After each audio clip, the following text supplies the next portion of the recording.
Hey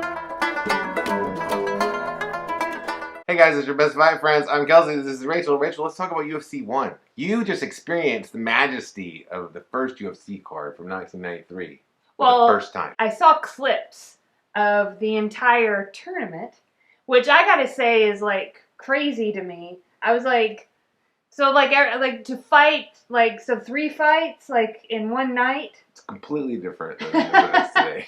I mean, today, like, we're all about, like, giving fighters adequate rest and, you know, all this stuff. So that was, like, radically different. The other thing is, and I wasn't sure if this is true, but somehow that UFC 1 seemed more, like, violent and in a way kind of making me a little bit uncomfortable than it seems today. But I could just be wrong about that. Well, the first UFC card was incredibly violent, but it's because there aren't, arguably, because there, it's for a lot, I think it's a multi-factor reason, but the biggest reason would be that there's no weight classes.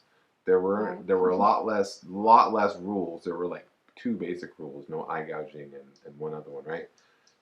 Fighting. It wasn't like sanctioned, really. Like, there was, do you see what I'm saying? That today, you put a guy in, I mean, one of the fights we saw was a guy that outweighed the other guy by over 100 pounds. You know, over 200 pounds. The sumo wrestler and the Savate guy. Okay, so maybe that's what it is. Like, and then you've got like different levels. Obviously, these guys were all, appeared to be, it's not like it is today. These guys were at different levels. You know what I mean? Coming from different backgrounds. It was truly just a random bag of different styled fighters who had different backgrounds, and I don't know how much they were at different levels. So the guy that won the tournament actually wasn't the best jiu-jitsu guy out there, right? They went with somebody who, one of his brothers that wasn't as like acclaimed, and he won the whole thing. But what I wonder is, well, does something have the tendency to be more violent when you kind of don't know what it is yet, when there's a lot of inexperience, and so you kind of come in, and now I feel like I watch UFC, and everybody who's getting in that cage, they know what they're doing. So an example, if I cross over to boxing, we recently saw a boxing match between 2 women that was so horribly mismatched that I was disgusted that the fact that this other woman was allowed to get in the ring that night. She literally could have died. You're talking about Sinisia's Estrada's like record fastest knockout in history, right? Right, yeah. Yes. Super bad indeed. So it was that inexperience that led to this extreme, unnecessary kind of violence that makes me feel uncomfortable. So I wonder, like, today, everybody's getting in the cage.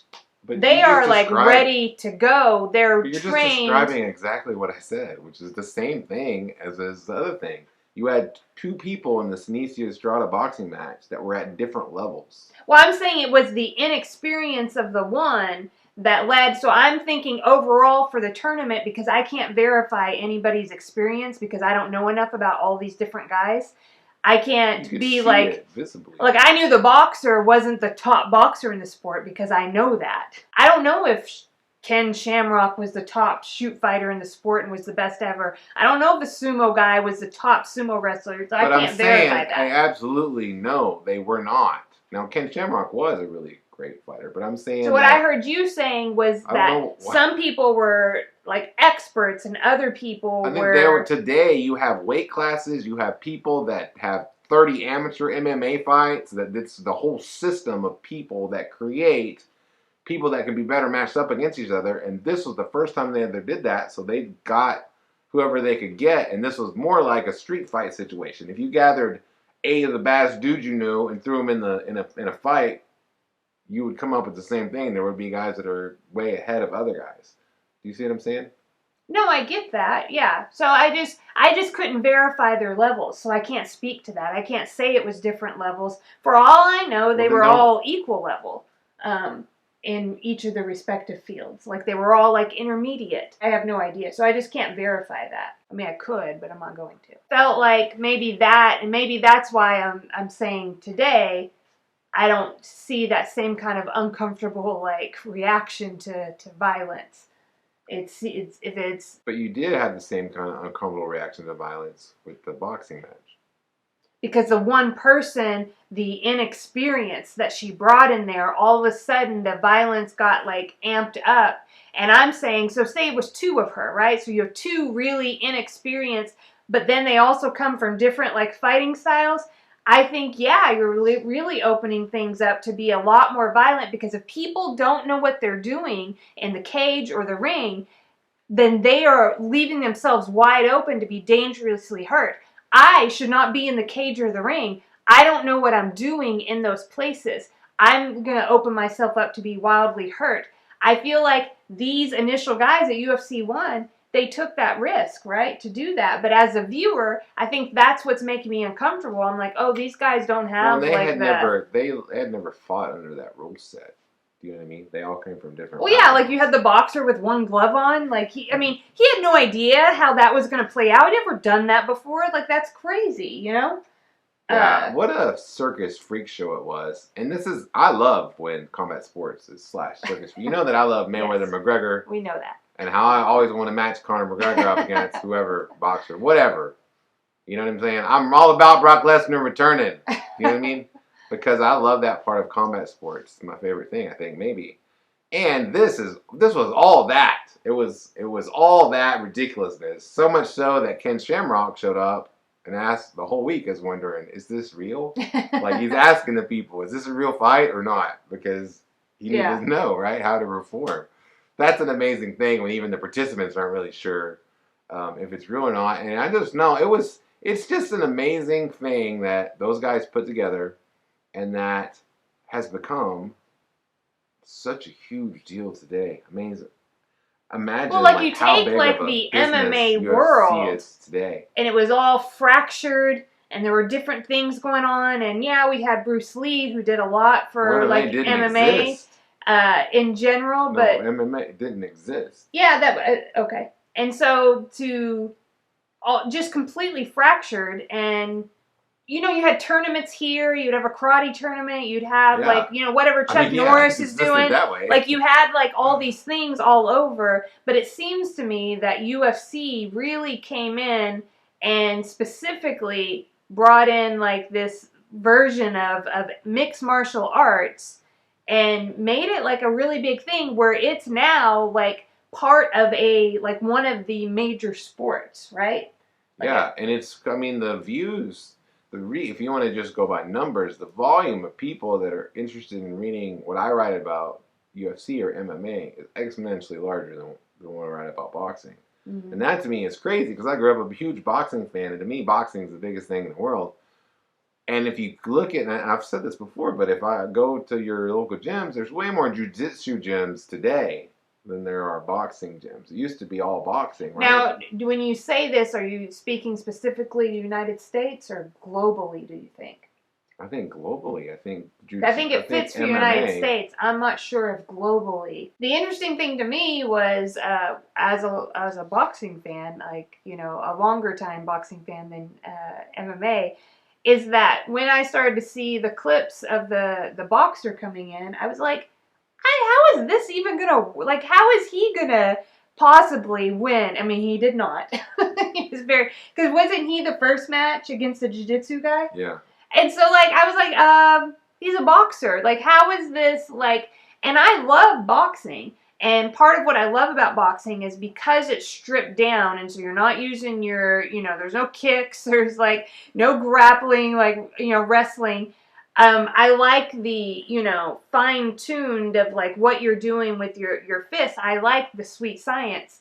But in this thing, I was like, no, there's no way the boxer's coming away the champion. But like I told you when you said that the first time, that is not what people thought. People thought that, or I remember, I was alive back then. I remember thinking, oh, the boxer's going to win that.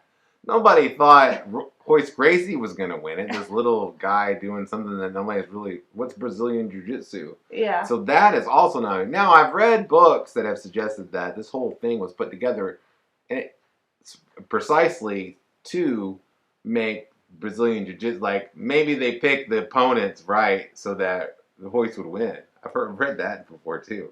Well, Like, it I was surprised that in a way that was Gracie was entered into the tournament because Torian Gracie is one of the owners, right? He owns 54% of this endeavor. So I was like, well, doesn't that seem, it's like when you're doing, if I hold a giveaway and then Kelsey wins the drawing, people don't like. So I was surprised by that. What I think is that it was legit. And then again, all these guys came to fight, and they just fought. The Gracies did believe that their thing, it's been proven over time, right? What was the first thing people had to learn when they got into MMA? They had to learn at least how to, and even today, you better learn at least how to defend yourself from jiu-jitsu, if not jiu-jitsu, right? Because if you don't know it, which UFC 1 and 2 and what those early UFC cards proved, if you don't know it, you're totally screwed. You know what I mean? If you don't know what you're doing, those guys are going to take you down and tap you out. So, anyway, it was real fun to see highlights from UFC 1. I hadn't seen any of that. And it was completely different, right? It was like a sumo guy. It's very different. Not today where everybody works on the different parts of MMA. Well, now it's truly this was before MMA, so it's MMA, here's this guy who just does this. Here's this guy who just does this. Within a one fighter. Not mixed in bringing in different fighters, but one fighter has mixed martial arts skill. I prefer this. I prefer you prefer the sport that it's highly skilled. Yeah. The other thing, it does make me kind of uncomfortable. If a boxer's going to come in to a jiu-jitsu guy, then part of me is like, hey, somebody could get killed here simply because of ignorance and inexperience.